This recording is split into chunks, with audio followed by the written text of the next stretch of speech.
2013 সালে প্রযোজক নিসপাল সিংয়ের সঙ্গে বিবাহ বন্ধনে আবদ্ধ হন টলিউডের জনপ্রিয় নায়িকা কোয়েল মল্লিক। 2021 সালের মে মাসে তাদের ঘর আলো করে এক পুত্র সন্তানের জন্ম হয়।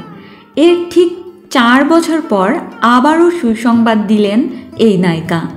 দ্বিতীয়বারের মতো মা হতে চলেছেন কোয়েল মল্লিক। সামাজিক যোগাযোগ মাধ্যমে এই খুশির খবর সকলের সঙ্গে ভাগ করে নিয়েছেন নায়িকা নিজেই। কোয়েল মল্লিক এবং নিসপাল সিংয়ের ঘর আলো করে আসবে দ্বিতীয় সন্তান। একটি ছবি শেয়ার করে কোয়েল মল্লিক লিখেছেন, পরিবার বড় হচ্ছে, কবির খুব শীঘ্রই বড় ভাইয়ের দায়িত্ব পালন করতে চলেছে। সবশেষে সকলের কাছে ভালোবাসা এবং আশীর্বাদও চেয়েছেন এই নায়িকা। কোয়েলের এই পোস্টে জিৎ, শুভশ্রী, মিমি, নুসরাত সহ আরও অনেক তারকাই শুভেচ্ছা জানিয়েছেন। কোয়েল মল্লিক এবং তার পরিবারের জন্য শুভকামনা জানিয়ে আজকের ভিডিও শেষ করছি। বিনোদনের আরও আপডেট পেতে স্টার বাংলা গল্পের সাথেই থাকুন। ধন্যবাদ।